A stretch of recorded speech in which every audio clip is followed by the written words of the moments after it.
মানে কিয়ামতের আগে যে বহুত পাগলামি ছাগলামি দুনিয়াতে হবে, তার বড় প্রমাণ বোধহয় আমাদের প্রিয় মাতৃভূমি। যত রকমের ইসলাম আর যত রকমের এমামের গজানি এখানে হয়, দুনিয়ার কোনো দেশে এত হয় বলে আমার মনে হয় না। গোটা কোরআনের শুরু থেকে শেষ পর্যন্ত কোনো জায়গায় শুধু আল্লাহর আনুগত্যের কথা উল্লেখ নেই। অদ্ভুত না? এটা কিভাবে সম্ভব? শুধু আল্লাহর আনুগত্যের কথা গোটা কোরআনের কোথাও উল্লেখ নেই। যেখানে আল্লাহ তাআলা তার আনুগত্যের কথা বলেছেন, সাথে সাথে আল্লাহ তাআলা বলেছেন রাসূলের আনুগত্যের কথা, আতিউ আল্লাহ ওয়া আতিউর। যদি রাসূল আকরাম সাল্লাল্লাহু আলাইহি সাল্লামের আনুগত্যটা আল্লাহ রাব্বুল আলামিনের পক্ষ থেকে আলাদাভাবে নির্দেশিত না হতো, হাদিস এবং তার সুন্নাহ এটার অনুসরণ করার যদি নির্দেশনা না থাকতো, তাহলে শুধুমাত্র আল্লাহর আনুগত্যের কথা বললে যথেষ্ট ছিল। অথচ আল্লাহ তাআলা গোটা কোরআন জুড়ে কোনো একটি জায়গায়ও শুধু আল্লাহর কথা শোনো এটা বলেন নাই, সাথে সাথে রাসূলের কথা উল্লেখ করেছেন। তবে এর উল্টাটা হয়েছে, কোরআনে রাসূলের আনুগত্যের কথা বলেছেন কিন্তু আল্লাহর আনুগত্যের কথা উল্লেখ করেন না, এমন জায়গা বহু আছে। কত অদ্ভুত, চিন্তা করেন। এখান থেকে পরিষ্কারভাবে বোঝা যায় যে রাসূল সাল্লাল্লাহু আলাইহি সাল্লামের আনুগত্য করা মানে আল্লাহর আনুগত্য করা। সেটা বোঝা যায় না, শুধু আল্লাহ নিজেই বলেছেন যে ওয়া মান ইউতি'আর রাসূলা ফাকাদ আতা আল্লাহ।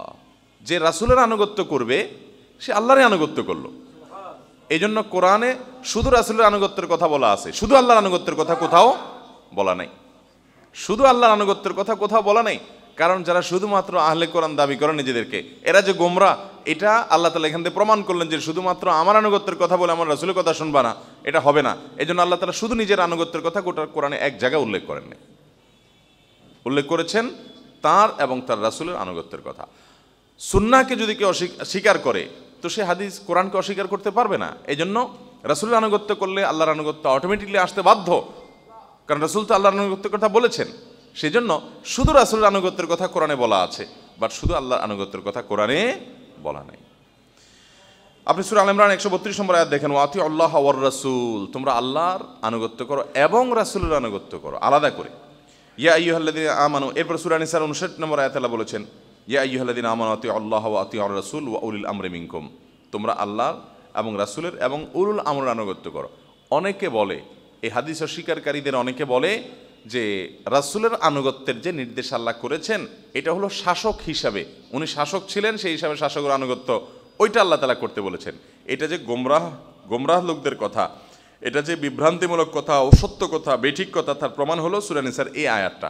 এই আয়াতে আল্লাহ তাআলা কিন্তু শাসকের জন্য আলাদা পার্ট রেখেছেন এবং আল্লাহ তাআলা 3টা পার্ট করেছেন, আতিউ আল্লাহ ওয়া আতিউর রাসূল ওয়া উলিল আমরি মিনকুম। উলুল আমরের জন্য আলাদা পার্ট রেখেছেন আল্লাহ তাআলা, রাসূল সাল্লাল্লাহু আলাইহি ওয়াসাল্লামের জন্য আলাদা। তাহলে বোঝা গেল যে এখানে শুধুমাত্র নবী করিম সাল্লাল্লাহু আলাইহি সাল্লামকে শাসক হিসাবে আনুগত্য করতে বলা হয়েছে, এটি সঠিক নয়, এটি বিভ্রান্তিকর, এটি গোমরাহী। এরপর আমরা দেখি সূরা নিসা 64 নম্বর আয়াতে আল্লাহ বলেছেন, ওয়া মা আরসালনা মির রাসূলিন ইল্লা লিইউতাআ বিইذনিল্লাহ। পরিষ্কার আয়াত। আল্লাহ বলছেন আমি রাসূল প্রেরণ করেছি শুধু এই জন্য যাতে আল্লাহর অনুমতির সাপেক্ষে, আল্লাহর অনুমতির ভিত্তিতে তাকে যেন আনুগত্য করা হয়, তাকে যেন অনুকরণ করা হয়, এই জন্যই তাকে পাঠানো হয়েছে। সুবহানাল্লাহ। মানে তাকে পাঠানোই হয়েছে কিসের জন্য? তাকে ফলো করার জন্য। না হলে তাকে কেন পাঠাবেন? কি দরকার ছিল রাসূলের, আমাকে বলেন। দুনিয়াতে নবী বা রাসূলের প্রয়োজনটা কি? কোনো দরকারই তো থাকে না। আসমান থেকে জিবরিল একটা কোরআনের কপি নিয়ে আসবে, আসমান থেকে অলৌকিকভাবে এসে কাবার ছাদে নামায় দিয়ে যাবে, সবাই তাকিয়ে থাকবে, বাস হয়ে গেল। অলৌকিকভাবে একজন ফেরেশতা এসে আল্লাহর কাছ থেকে বার্তাবাহক এসে দিয়ে চলে যাবেন, এটাই তো যথেষ্ট। মক্কার মুশরিকরা তো সেটাই চাইছিল, লাউলা নুজিলাল কুরআনু জুমলাতান ওয়াহিদা, এই কোরআন একসাথে নাজিল হয় না কেন, একটু একটু করে কেন আসে? তারা তো এটাই চাইছিল। তো আল্লাহ তাআলা কিতাবুল্লাহ যিনি পাঠিয়েছেন তিনি রিজালুল্লাহ পাঠিয়েছেন, নবী রাসূল নির্ধারণ করে তার প্রতি একটু একটু করে নাজিল করেছেন। এবং এই যে নাজিল করেছেন, এই নাজিল করে আল্লাহ রাব্বুল আলামিন নবীর প্রতি, রাসূলের প্রতি কেন নাজিল করেছেন সেটাই বলছেন, ওয়ামা আরসালনা মির রাসূলিন, কিতাব নাজিল করলাম ভালো কথা, রাসূল কেন প্রেরণ করলাম? ইল্লা লিইউতাআ বিইذনিল্লাহ। পরিষ্কার, রাসূল দেওয়াই হচ্ছে তাকে ফলো করার জন্য, সাল্লাল্লাহু আলাইহি ওয়াসাল্লাম। তাহলে এখানে আল্লাহ তাআলা কিন্তু কোরআনের কোনো আলোচনা রাখছেন না, এই আয়াতটি সূরা নিসার 64 নম্বর আয়াতে একেবারে পরিষ্কার, শুধুমাত্র রাসূলের আনুগত্য সুন্নাহর আনুগত্যের জন্য আলাদা এবং পৃথক নির্দেশ। আল্লাহ এখানে বলেন নাই কোরআনের কোনো আলোচনা। আল্লাহ কোরআনের নাজিলের কথা অন্য জায়গায় বলেছেন, এখানে বলেছেন ওমা আরসালনা মির রাসূলিন, আমি রাসূল যত রাসূল পাঠিয়েছি তাদেরকে পাঠিয়েছি কেন? এই রাসূল প্রেরণের উদ্দেশ্য আল্লাহ বলছেন এখানে, কোরআন নাজিলেন না। যে রাসূল এসেছেই হলো ইল্লা লিয়ুতা, যেন তাকে আনুগত্য করা হয়, ফলো করা হয়, অনুসরণ করা হয়, এই জন্যই তাকে পাঠানো হয়েছে। এখন আপনি রাসূলের কথা, রাসূলের ব্যাখ্যা, রাসূলের আপনার পদ্ধতি এটা মানবেন না, তাহলে কোরআনকে অস্বীকার করা হবে। এখন আপনি বলবেন না, এখানে রাসূল আল্লাহর কোরআনের কথা বলবেন, সেটার আনুগত্যের কথা বলা হয়েছে, ওহীর কথা বলবেন, সেটা আনুগত্যের কথা বলা হয়েছে, রাসূলের নিজস্ব কথা আনুগত্যের কথা বলা হয়নি। তাহলে এটার খণ্ডনে সূরা নাহলের 44 নম্বর আয়াত নিতে পারেন। সূরা নাহলের 44 নম্বর আয়াতে আল্লাহ তাআলা বলেছেন ওয়া আনজালনা ইলাইকা যিকরা লিতুবাইয়িনা লিন-নাসি মা নুজিলা ইলাইহিম। একেবারে আলোর মতো পরিষ্কার, দিনের আলোর মতো পরিষ্কার। আল্লাহ বলছেন ওয়া আনজালনা ইলাইকা যিকরা, হে রাসূল আপনার কাছে আমি এই জিকির কোরআন নাজিল করেছি। আপনার প্রতি নাজিল করেছি কেন? আপনার প্রতি, আপনার কাছে নাজিল করার উদ্দেশ্য কি? লিতুবাইয়িনা লিন-নাস, যাতে করে আপনি মানুষদের জন্য এটার ব্যাখ্যা বিশ্লেষণ ব্যক্ত করে করে দেন। তাহলে নবীর ডিউটি এখানে পরিষ্কার হয়ে গেল যে কোরআন তার কাছে নাজিল হয়েছে শুধুমাত্র মানুষকে পৌঁছায় দেওয়ার জন্য না। আল্লাহ বলেন নাই লিতুবাল্লিগান নাস, লিতুবাল্লিগান নাস আল্লাহ বলেন নাই। অর্থাৎ এই কোরআন আপনার কাছে নাজিল হয়েছে যাতে করে আল্লাহর কথাগুলো মানুষের কাছে আপনি পৌঁছায় দেন, ডাইরেক্ট আয়াতগুলো ডাইরেক্ট পৌঁছায় দেন, বাস আপনার ডিউটি শেষ। ডাক পিয়নের মতো কোরআন আল্লাহ থেকে পাইছেন, মানুষকে দিয়ে দিয়েছেন, এটাই আপনার ডিউটি না। আল্লাহ বলেছেন লিতুবাইয়িনা লিন-নাস, যাতে করে আপনি এই কোরআনটা ব্যাখ্যা করে, তাবয়িন মানে হলো ব্যাখ্যা বিশ্লেষণ করে করে মানুষকে দেন। তাহলে এই কোরআনের ব্যাখ্যা বিশ্লেষণ নিতে হবে নবী করিম সাল্লাল্লাহু আলাইহি ওয়াসাল্লাম থেকে, আয়াত তার প্রমাণ। এরপর আসেন সূরা নিসার 69 নম্বর আয়াতে আল্লাহ তাআলা বলছেন ওমান ইউতি আল্লাহ ওয়ার রাসূল ফাউলাইকা মাআল্লাযীনা আনআমা আল্লাহু আলাইহিম মিনান নাবিয়্যিন ওয়াশ শুহাদা ওয়াস সালিহিন ওয়া হাসুনা উলাইকা রাফিকা। এখানে দেখেন ওমান ইউতি আল্লাহ ওয়ার রাসূল, যে আল্লাহর আনুগত্য করবে এবং রাসূলের আনুগত্য করবে। সূরা নিসার 80 নম্বর আয়াত দেখেন ওমান ইউতি আর রাসূলা ফাকাদ আতা আল্লাহ, যে রাসূলের আনুগত্য করলো সে আল্লাহর আনুগত্য করলো। কত বড় সার্টিফিকেট চিন্তা করেন, যে রাসূলুল্লাহ সাল্লাল্লাহু আলাইহি ওয়াসাল্লামের আনুগত্যকেই আল্লাহর আনুগত্য বলে দেওয়া হচ্ছে। সেখানে রাসূল আকরাম সাল্লাল্লাহু আলাইহি ওয়াসাল্লামের আনুগত্য আপনি করবেনই না, শুধু ওনার থেকে আল্লাহর কথাটা নিয়ে আর বাকি ওনাকে আপনার দরকার নাই, খোসার মতো ফেলে দিবেন। তো এর চাইতে বড় গোমরাহি, এর চাইতে বড় বিভ্রান্তি, এর চেয়ে বড় আপনার হাস্যকর কথা আল্লাহর জমিনে আর কি হতে পারে? পরিষ্কার আল্লাহ তাআলা বলছেন ওমান ইউতি আর রাসূলা ফাকাদ আতা আল্লাহ, যে রাসূলের আনুগত্য করলো সে আল্লাহর আনুগত্য করলো। এরপরে সূরা নূরের 54 নম্বর আয়াতে আমরা দেখছি আল্লাহ বলছেন কুল আতিউ আল্লাহ ওয়া আতিউ আর রাসূল, হে রাসূল আপনি বলে দেন তোমরা আল্লাহর আনুগত্য করো এবং রাসূলের আনুগত্য করো।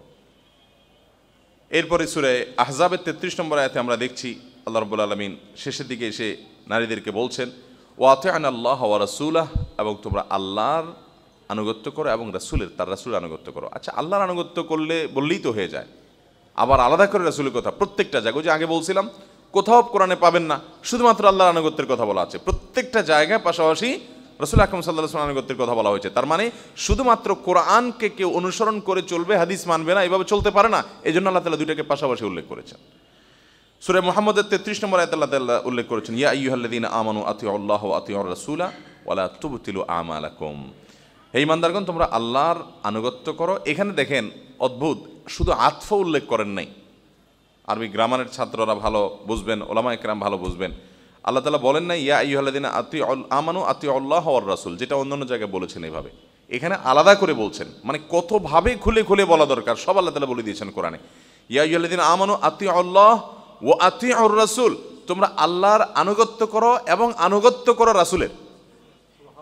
মানে আলাদা করে বলে দিচ্ছেন যাতে করে কেউ এই বিভ্রান্তি সৃষ্টি করতে না পারে যে আল্লাহর আনুগত্য এবং রাসূলের আনুগত্য, তার মানে রাসূল তো আল্লাহর কোরআন আনছে এই জন্য ওইটা মানলে রাসূলের আনুগত্য হয়ে যায় আলটিমেটলি, এরকম যাতে কোনো রকমের আপনার ধামাচাপা দিয়ে বিভ্রান্তিকর কোনো কিছু বোঝাতে না পারে। আল্লাহ তাআলা আলাদা করে বলছেন হে ঈমানদারগণ তোমরা আনুগত্য করো আল্লাহর এবং আনুগত্য করো রাসূলের, এবং আনুগত্য করো রাসূলের, এটা তর্জমা। অর্থাৎ আল্লাহর আনুগত্য করো এবং আলাদা করে রাসূলের আনুগত্য করো। এরপরেও যদি কেউ হাদিস এবং সুন্নাহকে অস্বীকার করে তো সে তো কোরআনের অস্বীকারী। এরা কিসের আহলে কোরআন? এরা আহলুল হাওয়া, এরা আহলুল বিদা, এরা আহলুল শয়তান। এরা কখনো আহলে কোরআন না। এদেরকে আহলে কোরআন বললে কোরআনের অবমাননা হয়, কোরআনের অসম্মান হয়। আমার মুখ দিয়ে আহলে কোরআন শব্দটা বের হয় না সচরাচর, কখনো বের হয়ে যায় হয়তো ভুলে। আমি সচরাচর সজ্ঞানে আহলে কোরআন বলতে আমার বিবেক বাদে। এরা কিভাবে আহলে কোরআন হয়? এতগুলো আয়াত যারা স্বীকার করে না, এতগুলো আয়াতের বরখেলাপ যারা করে, এরা কিভাবে আহলে কোরআন হয়? এরা অবশ্যই আহলুল হাওয়া, এরা প্রবৃত্তির পূজারী, এরা কোরআনের অনুসারী না। এরপর আপনি দেখেন সূরা তাগাবুনের 12 নম্বর আয়াতে আল্লাহ তাআলা বলছেন ওয়া আতিউল্লাহ ওয়া আতিউর রাসূল। আরেকটা দৃষ্টান্ত দেখেন, আগেরগুলোতে দেখলেন আতিউল্লাহ ওয়ার রাসূল, আতফ দিয়ে দিয়ে আল্লাহ বলেছেন তোমরা আল্লাহর আনুগত্য এবং রাসূলের আনুগত্য করো। এখানেও আল্লাহ বলছেন তোমরা আল্লাহর আনুগত্য করো, ফুল স্টপ না, এরপরে আরো কথা আছে এবং আরো আনুগত্য করো রাসূলের। মানে এইভাবে আত্মীয় আত্মীয় শব্দ, এর আগে আপনাদেরকে বলছি কোরআন পাইকারি কথা বলার জায়গা, একটা শব্দ ওয়েস্ট বলার জায়গা কোরআন না।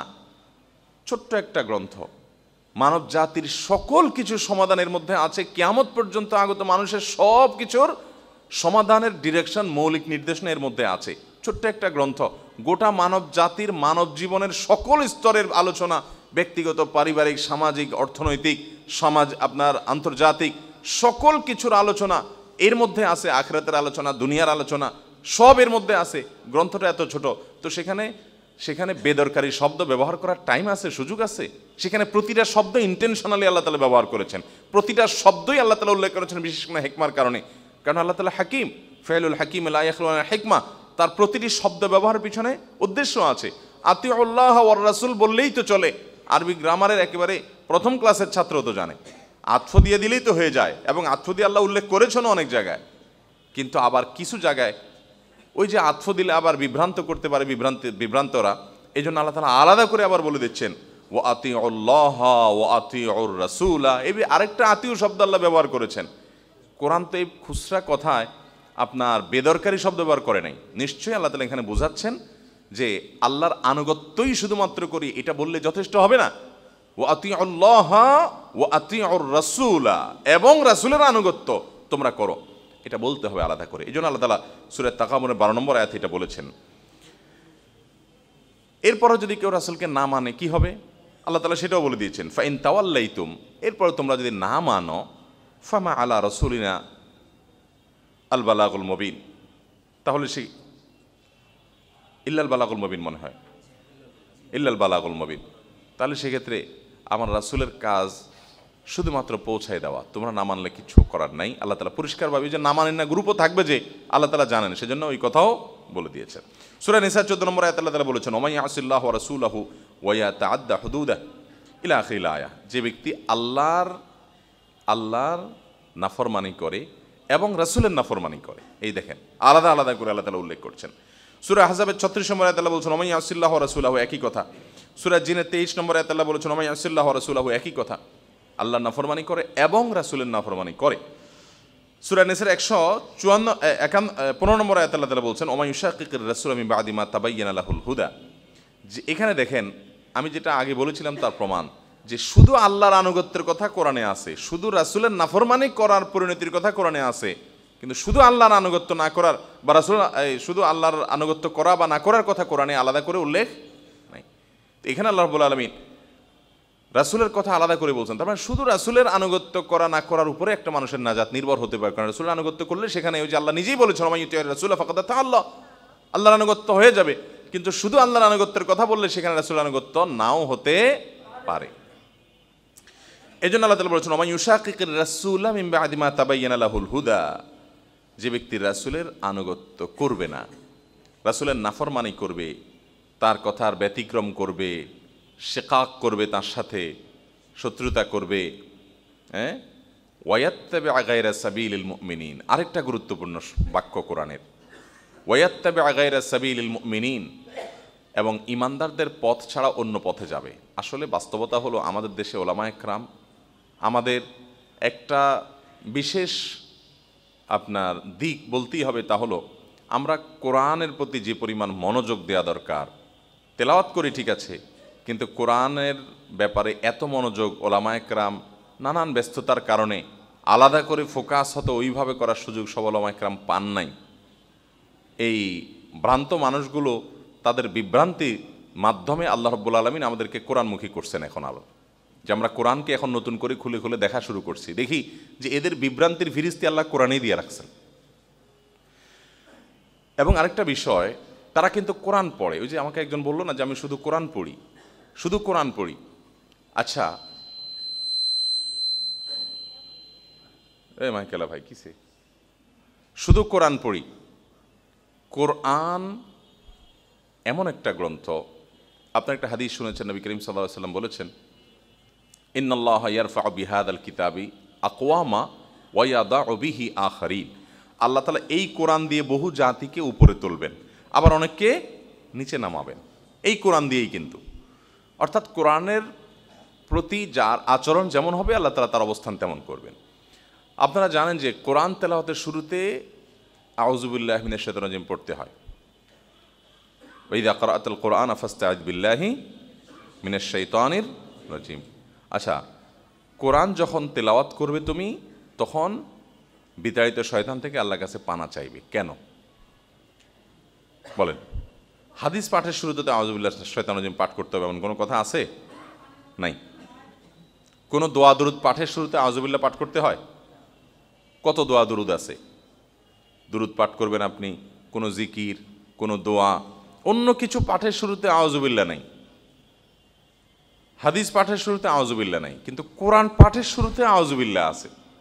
কারণ কি? আল্লাহ তাআলা ভালো জানেন। এর একটা কারণ বাজাহের এটাই বোঝা যাচ্ছে যে এই কোরআন পড়ে শুধুমাত্র কোরআনের মধ্যে সীমাবদ্ধ থেকেই একটা মানুষ বিভ্রান্ত হতে পারে। এই জন্য শয়তান কোরআন দিয়েই তাকে গোমরাহ করতে পারে। যে কোরআনের কিছু আয়াত দেখাবে, মা ফাররাতনা ফিল কিতাবি মিন শাই, আমি এই কিতাবে কোনো কিছু বাদ রাখি নাই, তখন সে বলবে হাদিসের দরকার কি? তো কোরআন আয়াত পড়েই সে গোমরাহ হতে পারে।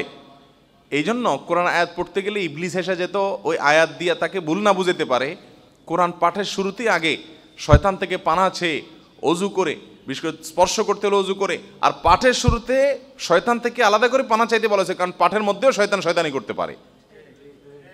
এই জন্য যারা হাদিস অস্বীকার করতেছে এরা শয়তানের শিকার। এই ভদ্রলোকরা অনেকে কোরআন পড়ে, তারা অনেকে কোরআন পড়ে, কোরআনকে ভালোবাসে। আমি সবাইকে ষড়যন্ত্রকারী মনে করি না, তারা কোরআন পড়ে, কোরআনকে ভালোবাসে। মুশকিল হলো ওই যে কোরআন পড়তে গিয়ে শয়তান ওই আয়াতের ভুলটা বুঝে ওরে বিভ্রান্ত করছে। এই জন্যই আল্লাহ তাআলা নিজেই কোরআনেই বলে দিয়েছেন, যখন তুমি কোরআন তেলাওয়াত করবে ফাসতাইজ বিল্লাহি মিনাশ শাইতানির রাজিম, পাঠ পড়ে আগে আল্লাহর কাছে সারেন্ডার করে না, আল্লাহ এই কোরআন পড়ে যেন আমি আবার ওই এদের মতো বিভ্রান্ত না হই, শয়তান বিতাড়িত শয়তান থেকে আমি আপনার কাছে পানা চাই। বুঝতে পেরেছেন কেন আউযু বিল্লাহি মিনাশ শাইতানির রাজিম পড়ে তারপর করতে হয়? কারণ শয়তান থেকে আল্লাহর কাছ থেকে আগে নিরাপত্তা নিয়ে নিতে হয় যে আমি কোরআন পড়ে যেন বিভ্রান্ত না হয়, যেমনটি এরা হয়েছে। তো যাই হোক, সূরা তাওবার 63 নম্বর আয়াতে আল্লাহ তাআলা বলছেন, আলাম ইয়ালামু আন্নাহু মান ইউহাদিদিল্লাহ ওয়া রাসূলাহু ফাইন্না লাহু নারা জাহান্নাম খালিদান ফিহা যালিকাল খিজিউল আযীম। যারা আল্লাহ এবং তার রাসূলের বিরুদ্ধে বিদ্রোহ করবে, তাদের আনুগত্য করবে না, তাদের কথা মানবে না, তাদের জন্য জাহান্নাম এবং সেখানে তারা চিরকাল থাকবে। এখানেও আল্লাহ এবং তার রাসূলের কথা আলাদা করে উল্লেখ করা হচ্ছে। এই আয়াতগুলোতে আপনি দেখবেন যে আল্লাহ রাব্বুল আলামিন কীভাবে তার নবী সাল্লাল্লাহু আলাইহি সাল্লামের নির্দেশনা মানতে হবে যে আলাদা করে সেটা উল্লেখ করেছেন। এরপরে আপনি দেখেন যে শুধু রাসূলের কথা আল্লাহ তাআলা কোরআনে বলেছেন, যেটা একটু আগে বলছিলাম আমি, যে শুধু রাসূলের কথা বলেছেন, আল্লাহর কথা বলেন নাই, মানে আলাদা করে।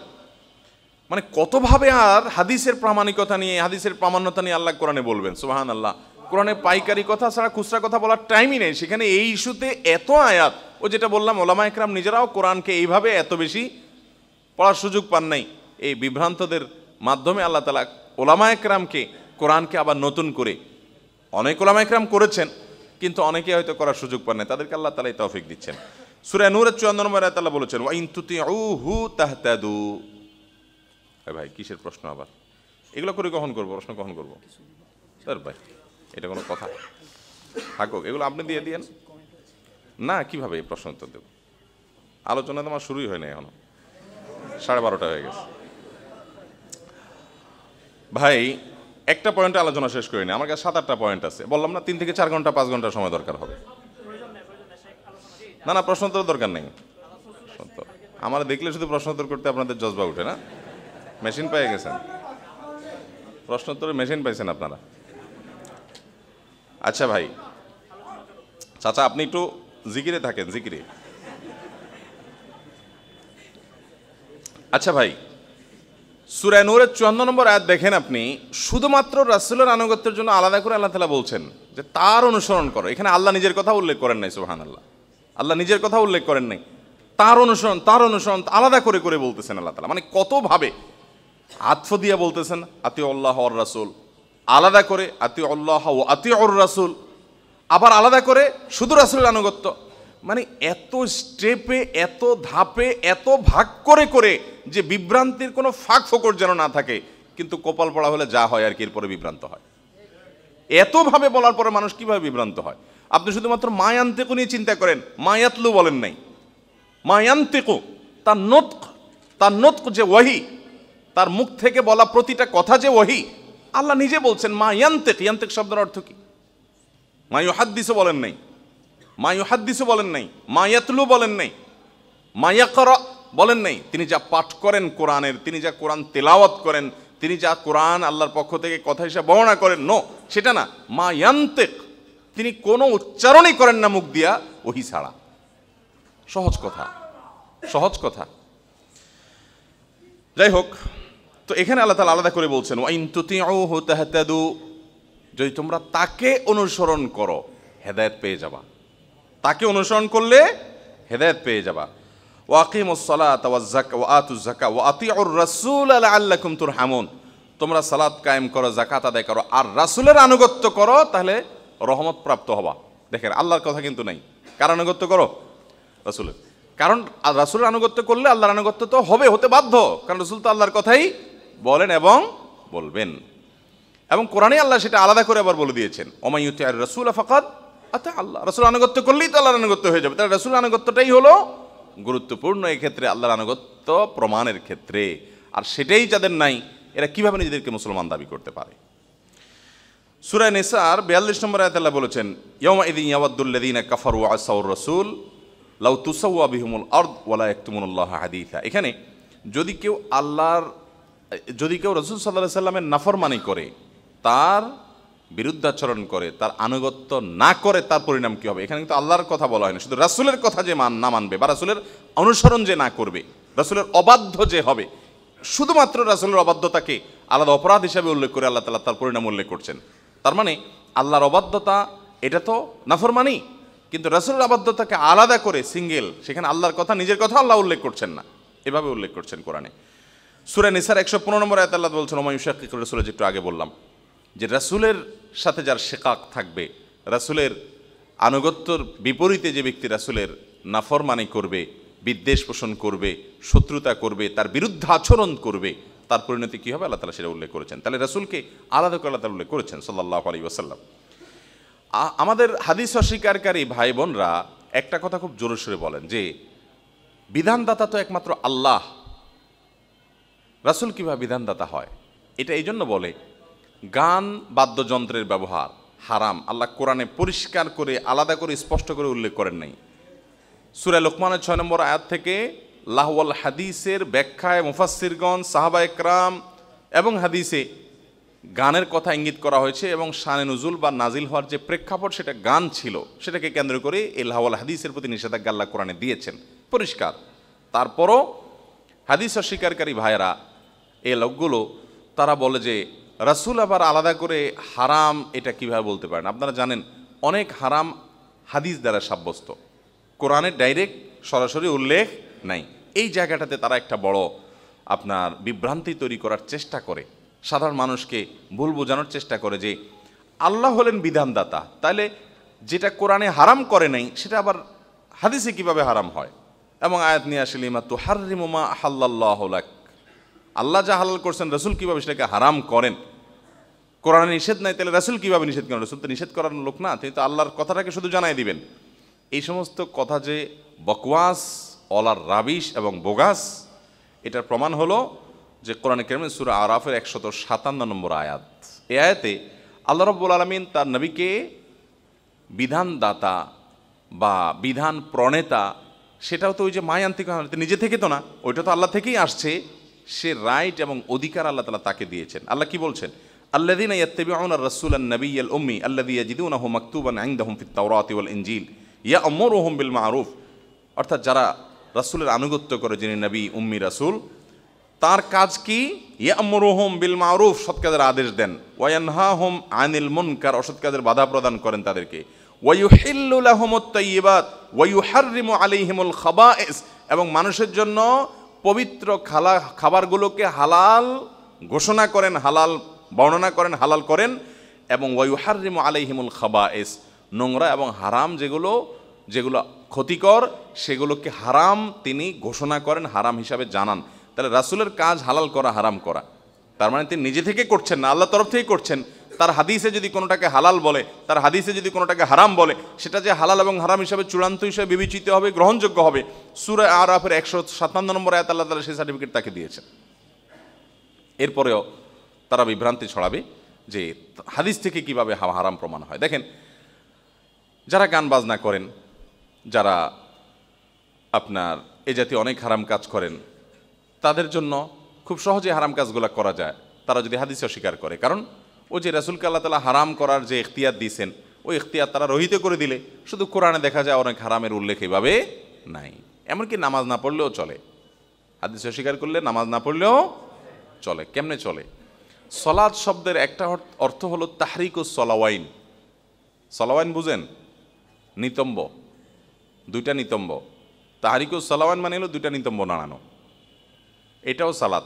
তো দেখবেন যে এগুলা দাঁড়াইয়া প্রতিদিন একটা ডান্স করে দিল, নিতম্বটা হালকা নাড়াই দিল, বলে নামাজ হয়ে গেছে। তো এরকম নানামুখী বিভ্রান্তির সুযোগ তৈরি হয় হাদিস অস্বীকার করলে। কারণ সালাতের বিস্তারিত বিবরণ তো কোরআনে আল্লাহ উল্লেখ করেন না। আল্লাহ বলছেন আকিমুস সালাহ, তোমরা সালাত যথাযথভাবে করো, তারা পাছাটা ভালোভাবে নাড়াবে এবং নাড়ায় বলবে যে নামাজ হয়ে গেছে। এইসব শয়তানি করার সুযোগ হবে হাদিস অস্বীকার করলে। এরপরে আসেন সূরা নিসার, সূরা তাওবার 29 নম্বর আয়াতে আল্লাহ বলেছেন, কাতিলুল লাযিনা লা ইউমিনুনা বিল্লাহি ওয়ালা বিল ইয়াউমিল আখির ওয়ালা ইউহাররিমুনা মা হারামাল্লাহু ওয়া রাসূলুহু, ওই সব লোকদের বিরুদ্ধে যুদ্ধ চালিয়ে যাও যে লোকগুলো আল্লাহ যা হারাম করেছেন এবং আল্লাহর রাসূল যা হারাম করেছেন এটাকে যারা হারাম মনে না করে। এই যে বাদ্যযন্ত্রের ব্যবহারকে হারাম করেছেন রাসূল আকরাম সাল্লাল্লাহু আলাইহি ওয়াসাল্লাম তার হাদিসে, মানে এটাকে যদি কেউ হারাম মনে না করে, যে কোরআনে তো উল্লেখ নাই হারামের কথা, তাহলে তার বিরুদ্ধে আল্লাহ বলছেন সংগ্রাম চালিয়ে যাও, যুদ্ধ চালিয়ে যাও। সূরা তাওবার 29 নম্বর আয়াত। সূরা আহজাবের 36 নম্বর আয়াতে আল্লাহ বলছেন, ওয়া মা কানা লিমুমিনিন ওয়া মুমিনাতিন ইযা কাদাল্লাহু ওয়া রাসূলুহু আমরান আন ইয়াকুনা লাহুমুল খিয়ারাতু মিন আমরিহিম ওয়া মান ইয়াসিল্লাহা ওয়া রাসূলুহু ফাকাদ দাল্লা দালালাম মুবিনা। যে ব্যক্তি আল্লাহ এবং তার রাসূলের নাফরমানি করবে, বিরুদ্ধাচরণ করবে, সে সুস্পষ্ট গুমরাহির মধ্যে পড়ে যাবে।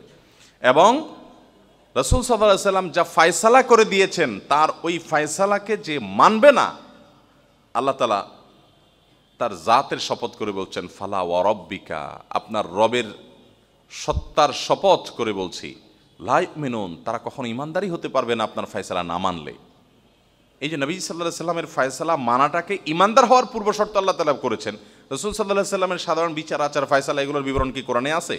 এগুলো তো হাদিসে আছে। সেটা না মানলে আল্লাহ বলছেন ইমানদারই হতে পারবে না। তাহলে এরা নিজের কিভাবে মুসলমান মনে করে? নবী সাল্লাল্লাহু আলাইহি সাল্লাম হাদিসকে না মানা ছাড়া এটাকে অস্বীকার করে, হাদিসকে মানা ছাড়া এটাকে অস্বীকার করে। এরপর আসুন, তাদের বিভ্রান্তির মধ্যে একটা বড় বিভ্রান্তি হলো যে কোরআনে কারিমে তো সব কিছু বলাই আছে, আর ব্যাখ্যার দরকার কি? অথচ আমরা দেখি কোরআন জুড়ে আল্লাহ রাব্বুল আলামিন এমন বহু নির্দেশ করেছেন যেগুলোর ডিটেইল কোরআনে উল্লেখ নাই। তো সেটা আপনি কিভাবে করবেন? আপনি নামাজ যে রুকু করেন একটা, সিজদা করেন দুইটা, বৈঠক করেন একটা, তারপরে আপনার যে যে পদ্ধতিতে সালাত আদায় করেন, এটা তো কোরআনে তো আল্লাহ তাআলা আকিমুস সালাহ ওয়া আতুজ যাকাত বলছেন। আল্লাহ তাআলা তো শুধুমাত্র আকিমিস সালাত তরফাই নাহারি বলেছেন, ওয়াজুলাফা মিনাল লাইল বলেছেন। কিভাবে সালাত আদায় করবে তার ব্যাপারে গুণাক্ষরে বিবরণ তো কোরআনে আল্লাহ তাআলা দেন নাই। তাহলে আপনি কিভাবে নামাজ পড়েন?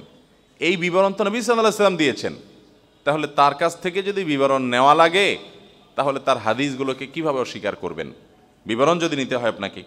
তো এই জাতীয় ইবাদত, সালাত, সিয়াম, জাকাত, হজ, ওযু, ইসলামের মেইন ইবাদত যেগুলো, রোকন যেগুলো, স্তম্ভ যেগুলো, এই সকল ইবাদত দেখবেন যে শুধুমাত্র ইনিশিয়ার আল্লাহ তাআলা বলে চলে গেছেন। তার মানে এর ব্যাখ্যা ওই যে লিতুবাইয়িনা লিন-নাসি মা নুযিলা ইলাইহিম, আল্লাহ অথেন্টিকেশন দিয়েছেন আল্লাহ তালাই তাকে অনুমোদন দিয়েছেন যে লিতুবাইয়িনা লিন্নাস, এগুলো আপনার কাছে নাজিলে হয়েছে, আপনার কাজই হলো মানুষকে ব্যাখ্যা করে বুঝাইয়া দেওয়া। তো রাসূল সাল্লাল্লাহু আলাইহি ওয়াসাল্লাম ব্যাখ্যা ছাড়া কীভাবে আপনি দিনের উপরে চলবেন? আমাদের হাদিস অস্বীকারী ভাইয়েরা, তাদের দেখবেন তারা এমন কিছু আয়াত হাজির করে যে আয়াতে সংক্ষিপ্ত আকারে আল্লাহ তাআলা বলে দিয়েছেন কোরআনে সব কিছু ব্যক্ত করে দেওয়া হয়েছে। হ্যাঁ, কোরআনে সব কিছু ব্যাখ্যা করে দেওয়া হয়েছে, ব্যক্ত করে দেওয়া হয়েছে, এটাকে একেবারে সুস্পষ্ট বিবরণ হিসেবে কোরআনে উল্লেখ করা হয়েছে। তারা বলে তাহলে আবার হাদিস লাগবে কেন? আমাকে ওই যে ভদ্রলোক ফোন দিছে বলছিলাম না, উনি ফোনের এক পর্যায়ে বলছেন যে দেখেন, কোরআন বোঝার জন্য একটা শুদ্ধ সুস্থ মনই যথেষ্ট। এবং ভদ্রলোক তিনি হারাম পেশার সাথে জড়িত, মানে ওই কাজ তার আপাদমস্তক কাজই হারাম কাজ, আমি আর বললাম না, একটু খুলে বললে আপনারা চিনে যাবেন। তো ভদ্রলোক আমাকে, আমি তার প্রতি সিম্পেথি দেখাচ্ছি, তিনি অবশ্যই ইসলামের বিরুদ্ধে ষড়যন্ত্রকারী বলে আমি মনে করি না, বিভ্রান্তির শিকার আল্লাহর বান্দা। তো তিনি বলছেন যে দেখেন, আমি তো একটা আপাদমস্তক ভালো মানুষ, আমাকে তো আমি চিনি, তো আমার যেহেতু ফ্রেশ মন আছে, আমার মনের ভিতরে কোনো কুটিলতা নাই, কোরআন বোঝার জন্য এই ফ্রেশ মনটাই যথেষ্ট। সুবহানাল্লাহ বলবেন না? কত বড় নেককার, কত বড় বুজুর্গ মানুষ দেখছেন, সে ফ্রেশ মন দিয়েই উনি কোরআন বুঝে ফেলবেন। আহারে, কারণ যে কোরআনে আল্লাহ তাআলা বিভিন্ন জায়গায় ইনিশিয়ার বলেছেন যে কোরআনে সব কিছু বলে দেওয়া আছে, মা ফাররাতনা ফিল কিতাবি মিন শাই ওয়া নাযালনা আলাইকাল কিতাবা তিবিয়ানাল লিকুল্লি শাই। এই রাসূল, আপনার কাছে কোরআন নাজিল হয়েছে, আমি নাজিল করেছি এই কোরআন তিবিয়ান লিকুল্লি শাই, সব বিষয়ের ব্যাখ্যা একেবারে বিবরণ এই কোরআনে আছে। আবার হাদিস লাগবে কেন? সবই তো আল্লাহ তাআলা ব্যাখ্যা বিশ্লেষণের মধ্যে দিয়ে দিয়েছেন। ভাইরা আমার, এটা আল্লাহ তাআলা বলেছেন উপদেশ মালার কথা, উপদেশ গ্রহণের কথা, এগুলো আল্লাহ তাআলা খুলে খুলে উপদেশগুলো করে দিয়েছেন, বলে দিয়েছেন। কিন্তু বিধানের কথা যদি আসেন, দৃষ্টান্তের কথা যদি আসেন, তো সবগুলো সবাই বুঝবে না। তার দলিল সূরা আনকাবুতের 43 নম্বর আয়াত, আল্লাহ বলছেন ওয়াতিলকাল আমসালু নাদরিবুহা লিন্নাস ওয়া মা ইয়াকিলুহা ইল্লাল আলিমুন। আলেমরা ছাড়া, জ্ঞানীরা ছাড়া আর কেউ বুঝতে পারবে না এগুলো, আমি যে দৃষ্টান্ত দিয়েছি। তাহলে কোরআনের সব কিছু আপনার ওই তথাকথিত স্বচ্ছ মন দিয়ে যদি বুঝে যান, তো আল্লাহ নিজেই কেন বলতেছেন যে এটা ওই স্বচ্ছ মন আল্লাহরা বুঝবে না আলেম না হলে, অর্থাৎ সবাই বুঝবে না, সোজা কথা।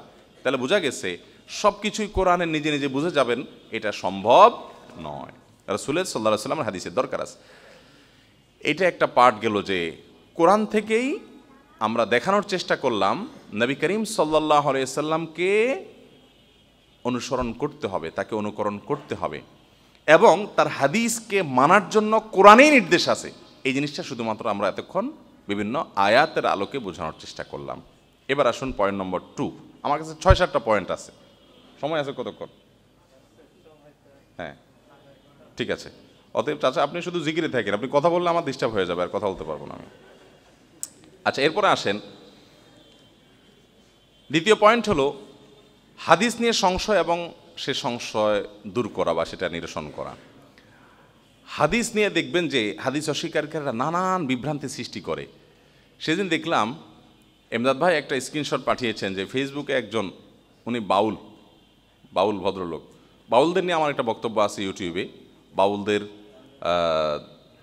ধর্মবিশ্বাস এবং বিকৃত যৌনাচার, এটার উপর আমাদের 1 ঘন্টার উপর একটা বক্তব্য আছে, সৌদি আরবে বক্তব্যটা দেওয়া, এবং আমি বাউলদের উপরে বহু বই পুস্তক ঘেটে ঘুটে, বহু ব্লগস ইত্যাদি পড়ে, তাদের বহু গানের কলি কথা পড়ে তারপরে এই বক্তব্যটা দিয়েছিলাম। এটার পিছনে বহু সময় আমার নষ্ট করতে হয়েছে, আল্লাহ এদেরকে হেদায়েত দান করুক। তো এরকম এই বাউল নামে ফাউল এক ভাই, তিনি ফেসবুকে লিখছেন যে কোরআনে আয়াত হলো কয়টা? বেশ,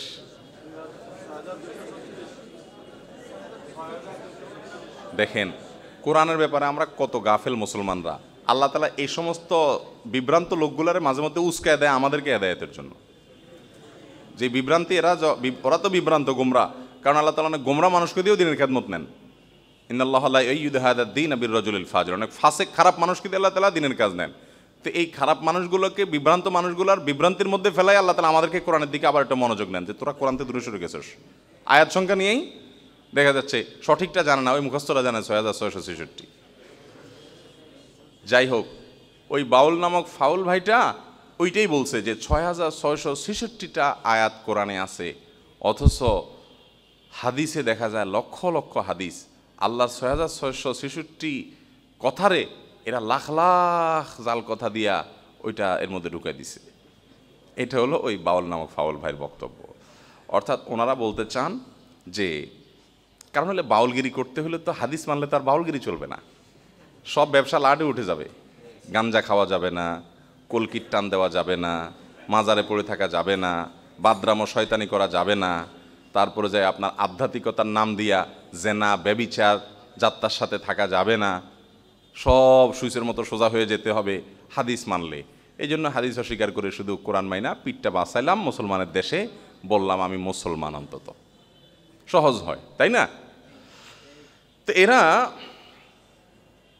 একটা বিভ্রান্তি বলে যে কোরআনে সব কিছুর উল্লেখ আছে। ওই যে বললাম মা নাযালনা ফিল কিতাবি মিন শাই, এই কোরআনে কোনো কিছু, মা ফাররাতনা ফিল কিতাবি মিন শাই, এই কোরআনে কোনো কিছু বাদ রাখি নাই আমি, মা মিন রাতবিন ওয়ালা ইয়াবিসিন ইল্লা ফি, সুস্পষ্ট কিতাবে সব আছে, শুষ্ক আর্দ্র কিচ্ছু বাদ নাই, সব আছে।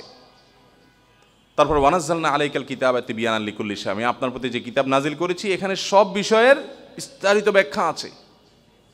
সবই ঠিক আছে। আল্লাহ তাআলা কোরআনে কারিমে সব কিছু উল্লেখ করেছেন, কিয়ামত পর্যন্ত মানুষ আবিষ্কার করে যাবে, কিন্তু কোরআনের আবিষ্কার শেষ হবে না, আল্লাহ তাআলা বলে গেছেন।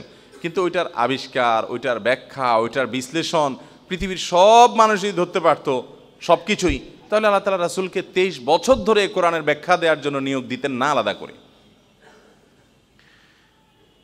তো এগুলোর উত্তর হলো যে কোরআনে আল্লাহ তাআলা সব কিছুর বিবরণ আছে উল্লেখ করেছেন, তাহলে আবার রাসূলকে কেন বললেন যে ওয়া আনজালনা ইলাইকা যিকরা লিতুবাইয়িনা লিন-নাসি মা নুযিলা ইলাইহিম, আলাদা করে কেন বলতে গেলেন আল্লাহ তাআলা সূরা নাহলের 44 নম্বর আয়াতে, হে রাসূল আমি কোরআন আপনার প্রতি নাজিল করেছি যাতে করে আপনি মানুষদের জন্য এটাকে ব্যাখ্যা করে করে, বিশ্লেষণ করে করে, তাফসীর করে করে, তাদের প্রতি যা নাজিল করা হয়েছে ওইটাকে যেন আপনি খোলাখুলি সব কিছু খুলে খুলে বলে দেন। এই দায়িত্ব আলাদা আল্লাহ কেন দিলেন? আপনাদের বক্তব্য যদি সঠিক হয়, কোরআনে আল্লাহ বলেছেন সব তিবিয়ান লিকুল্লি শাই রতবিন মামিন রতবিন ওয়ালা ইয়াসমিল্লাহ কিতাব মুবিন, কোরআনের সব কিছু আল্লাহ তাআলা খুলে খুলে বলে দিয়েছেন, আর কিছুর দরকার নেই। এটাই যদি হয় তাহলে আল্লাহ তাআলা সূরা নাহলের 44 নম্বরে কেন রাসূলকে ডিউটি দিলেন যে আপনার কাজ হলো যা নাজিল হলো ওইটা শুধু শুনায় দেওয়া না, ওইটার ব্যাখ্যা করে দেওয়া। আল্লাহ তাআলা বলেন নাই লিতুবাল্লিগান নাস, আল্লাহ বলেছেন লিতুবাইয়িনা লিন-নাস। তাবলীগ এবং তাবয়ীনের মধ্যে পার্থক্য কি? একটা হলো শুধু পৌঁছায় দেওয়া পিয়নের মতো, আর হলো পৌঁছানোর পাশাপাশি এটার ব্যাখ্যা বিশ্লেষণ কী হবে সেটাও জানাই দেওয়া। তো সে ব্যাখ্যাটা তার কাছ থেকে নেবেন না, তার হাদিস নেবেন না, অথচ আল্লাহ তাআলা নিতে বলেছেন। বোঝা গেল ওই সংক্ষিপ্ত যে আয়াতগুলোতে আল্লাহ তাআলা সব কিছুকে আল্লাহ তাআলা খুলে খুলে বলেছেন এটার উপদেশমালার কথা, বিধানের কথা, অন্যান্য বিষয়, এই সব বিষয়গুলো এমনকি উপদেশমালারও ব্যাখ্যা বিশ্লেষণ, এটা আপনি সারসারিভাবে বা বাহ্যিকভাবে আপনি মোটের উপরে বুঝতে পারবেন, কিন্তু এটা বিস্তারিত ব্যাখ্যা বিশ্লেষণ নবী সাল্লাল্লাহু আলাইহি ওয়াসাল্লাম ছাড়া আপনি বুঝতে পারবেন না। ইমাম শাফিঈ রাহমাতুল্লাহি আলাইহি তিনি বলেছেন কোরআনের সব কিছু বর্ণনা থাকার কথা যে বলা হয়েছে যে সব কিছু বর্ণনা আছে, এর কয়েকটা দিক আছে, সবগুলোই মূলত কোরআনে বর্ণনা হিসাবে ধর্তব্য হবে। প্রথমত কিছু আদেশ নিষেধ আছে কোরআনে যেগুলা সরাসরি সৃষ্টিকে জানাই দেওয়া হয়েছে, যেমন সালাত, সিয়াম, হজ, যাকাত, তাহলে এটাও তো কোরআনে আছে, কিন্তু এটা ব্যাখ্যা বিবরণ কোরআনে নাই, ওইটার জন্য কোথায় যেতে হবে? হাদিসে যেতে হবে। আবার কিছু আদেশ নিষেধ মৌখিকভাবে আছে, কিন্তু সেগুলো কিভাবে করতে হবে সেটা নবী করিম সাল্লাল্লাহু আলাইহি ওয়াসাল্লামের হাদিস এবং ভাষ্যে আসছে, যেমন সালাতের রাকাত, যাকাতের পরিমাণ ইত্যাদি।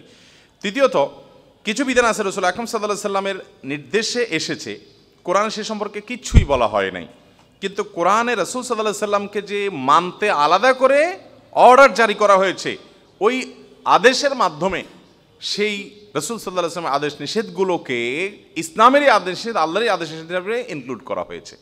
তো এইভাবে কোরআনে সব কিছু বলা হয়েছে এর অর্থ, অর্থাৎ রাসূল সাল্লাল্লাহু আলাইহি ওয়াসাল্লাম যেটাকে বলেছেন এটা হারাম, এটা হালাল, অথচ কোরআনে সে হারাম উল্লেখ নাই, ওইটাকেও কোরআনে উল্লেখ করেছেন আল্লাহ তাআলা, কোনো কিছুই বাদ নাই, ওইটাও কোরআনেই আছে, আপনি খুঁজে পাচ্ছেন না আর কি। কোরআনে আছে কোথায়? ওই যে আতিউ আল্লাহ ওয়া আতিউর রাসূল, অতএব আতিউ রাসূলের মধ্যে রাসূল সাল্লাল্লাহু আলাইহি ওয়াসাল্লামের হালাল হারামটা কোরআনেরই হালাল হারাম হলো, এটাকে ইনক্লুড করা হলো। অতএব এই ব্যাপারে বিভ্রান্তি করার কোনো সুযোগ নাই। তাদের একটা বড় বক্তব্য হলো যে আল্লাহ কোরআনে বলছেন ইন্না নাহনু নাযালনা যিকরা ওয়া ইন্না লাহু লাহাফিজুন, আমি জিকির নাজিল করেছি, অর্থাৎ কোরআন নাজিল করেছি আর এটাকে আমি হেফাজত করব। তাহলে কোরআন হেফাজতের দায়িত্ব আল্লাহ নিয়েছেন, হাদিসের কথা আল্লাহ বলেন নাই, এটার হেফাজতের দায়িত্ব আল্লাহ নেন নাই, দেখেন না? এই জন্যই তো জাল জয়ীফ অনেক কিছু আছে, খুব সহজে একজন মুসলমানকে তারা বিভ্রান্ত করতে পারে এই কথা বলে যে আল্লাহ তাআলা বলেছেন ইন্না নাহনু নাযালনা যিকর, নিশ্চয়ই আমি জিকির কোরআন নাজিল করেছি, ওয়া ইন্না লাহু লাহাফিজুন, আর এটা সংরক্ষণ আমি করব, আল্লাহ তাআলা ঘোষণা দিয়েছেন। তাহলে কোরআন আল্লাহ তাআলা হেফাজত করবেন বলছেন, এই যেটা আল্লাহ তাআলা সেফে রাখবেন বলছেন ওইটাই অনুসরণ করতে হবে। যেটার সেফটি নাই, কোনো নিরাপত্তা নাই, সেটা হাদিসের মধ্যে জাল জয়ীফ নানান ঝামেলা আসতে পারে, সেটার অনুসরণ কেন করবেন আপনি? আপনি পিওরটা অনুসরণ করেন, খুব সহজে একটা মানুষকে গোমরাহ করতে পারে। ভাইরা আমার, কোরআনকে আল্লাহ তাআলা হেফাজত করবেন বলছেন, এখানে কোরআনের মধ্যে কোরআন শব্দের জায়গায় আল্লাহ তাআলা জিকির বলেছেন। জিকির, নিশ্চয়ই আমি জিকিরকে নাজিল করেছি এবং জিকির আমি হেফাজত করবো, অর্থাৎ কোরআন। কোরআনে তো আল্লাহ তাআলা এও বলেছেন ফাসআলু আহলা যিকরি ইন কুনতুম লা তা'লামুন, তোমরা যদি না জানো তাহলে আহলে জিকিরদের নির্দেশ জিজ্ঞেস করো। তার মানে আহলুল ইলম, আহলে জিকির মানে আহলুল ইলম। আহলে জিকির মানে শুধু সুবহানাল্লাহ আলহামদুলিল্লাহ বলে বসে বসে এদেরকে জিজ্ঞেস করতে বলছে আল্লাহ তাআলা? বলছে যাদের কাছে কোরআনের ইলম আছে, হাদিসের ইলম আছে, তাদেরকে জিজ্ঞাসা করতে বলা হয়েছে। তাহলে জিকির বলতে এখানে ইলম উদ্দেশ্য, সেটা যদি এখানে নিয়ে আসেন ইন্না নাহনু নাযালনা যিকরার অর্থ যদি করেন ইন্না নাহনু নাযালনাল ইলমা, তখন দেখবেন কোরআন এবং হাদিস দুইটাই শামিল হয়ে গেছে। এক। দ্বিতীয় কথা হলো আল্লাহ তাআলা কোরআনকে হেফাজত করবেন বলছেন। কোরআন হেফাজতের মানে শুধু কোরআনের বাক্যগুলো, কোরআনের শব্দগুলো, কোরআনের মূল পাঠটার হেফাজত নয়। কোরআনের মূল উদ্দেশ্যই হলো এর মর্মটা, এর অর্থটা, এর ব্যাখ্যাটা। উদ্দেশ্যই হলো ওই ব্যাখ্যা দিয়ে মানুষকে হেদায়েতের পথ দেখানো। তো যে আল্লাহ তাআলা কোরআনের মূল পাঠ হেফাজতের দায়িত্ব নিয়েছেন, তিনি এই কোরআনের ব্যাখ্যা তথা হাদিসের রাসূলকেও হেফাজতের দায়িত্ব নিয়েছেন। এই আয়াতেই সেটা বলা হয়েছে ইন্না নাহনু নাযালনা যিকরা, আমি কোরআন নাজিল করলাম, জিকির অর্থ কোরআনই ধরলেন আপনি, ওয়া ইন্না লাহু লাহাফিজুন, কোরআনকে হেফাজত করবো আমি। তাহলে আল্লাহ তাআলা এটা নাজিল করে এটা হেফাজত করবেন বলছেন, তাহলে এইটার হেফাজতের স্বার্থেই হাদিসকে হেফাজত করতে হবে। হাদিস যদি অসংরক্ষিত থাকে তাহলে কোরআন এর মর্মটা, অর্থটা হেফাজতে থাকলো না, নিরাপদ থাকলো না, ওইটা নিয়ে বিভ্রান্তি হয়ে গেল, শুধু মূল পাঠটা হেফাজত থাকলো। তো মূল পাঠ হেফাজত থাকে কি হবে? আজ থেকে 200, 500, 1000, 2000, 4000 বছর আগের অনেক লেখাজোখা দেখবেন পাওয়া যায়, শিলালিপি আছে না, যে আগের কোনো রাজা বাদশাহ শিলালিপির উপর কিছু লেখা রাখছেন, লেখা দুনিয়া থেকে চলে গেছেন, শত শত বছর পরে, হাজার হাজার বছর পরে ওইটা মনে করেন উদ্ধার হলো। উদ্ধার হওয়ার পরে সবাই ওইটাকে খুব আপনার ভক্তি সহকারে স্মৃতিচারণ করে পুরাতন যুগে ফিরে যায় যে এটা এত আগে অমুক রাজা লিখছেন। এই শিলালিপিতে কি লিখছে এটার যদি কোনো একটা শব্দও কেউ না বুঝে, শুধুমাত্র ওই শিলালিপিটাকেই, ওই লেখার যে আপনার অঙ্কনগুলো আছে ও রসুমগুলাই যদি শুধু সেফে থাকে শত শত হাজার হাজার বছর ধরে, তো এই নিরাপত্তায় ওই রাজা কি বলেছেন, তার নির্দেশনা কি, যে এটা লিখছেন তিনি কি উদ্দেশ্যে লিখছেন, কি বলতে চাইছেন, সেটা যদি উদ্ধার করা না যায় তাহলে ওই রাজার কথাগুলোর হেফাজত করা হচ্ছে, তার নির্দেশগুলো মানা হচ্ছে, এটা বলা যাবে? এটা হাস্যকর একটা ব্যাপার যে শুধুমাত্র ওই শিলালিপির লেখায় হেফাজত করলাম, লেখা কি আছে সে পাঠ উদ্ধার করলাম না। আর এটা না করে আমি বললাম কি যে উনি বলে গেছেন আমি এই শিলালিপিতে কিছু নির্দেশনা দিয়েছি, এই নির্দেশনা কিয়ামত পর্যন্ত যত মানুষ আসবে, সকল রাজা মহারাজারা বা আমার পরবর্তীতে যারা আসবে, আমার রাজত্ব চালাবে, পরবর্তীতে এই দেশে থাকবে, তারা সবাই এটাকে অনুসরণ করে চলবে, সেজন্য আমি এটাকে সেফটির জন্য ব্যবস্থা করতে গেলাম, নিরাপদ রেখে গেলাম। কিন্তু এটা বোঝার কোনো ব্যবস্থা নাই। তাহলে এটাকে কোনোদিন প্রকৃত অর্থে নিরাপত্তা, ওনার এই কথাগুলো যাতে হেফাজত হয়, সংরক্ষণ হয়, আমল হয়, এটা নিরাপত্তা হবে কোনোদিন? এটা নিরাপত্তা তো তখনই হবে যখন এটার ওই মূল পাঠের পাশাপাশি এটা পুনরুদ্ধারেরও কোনো সুযোগ থাকবে। ঠিক একইভাবে আল্লাহ তাআলা কোরআন নাজিল করেছেন, এটাকে হেফাজত করবেন। কোরআনের মূল পাঠটা আছে হেফাজত, এর ব্যাখ্যাটার হেফাজত নাই, তাহলে কোরআন হেফাজতে থাকলো? অতএব এই আয়াতে বরং রাসূল আকরাম সাল্লাল্লাহু আলাইহি সাল্লামের কথা, তার হাদিসের হেফাজতের কথা বলা হয়েছে।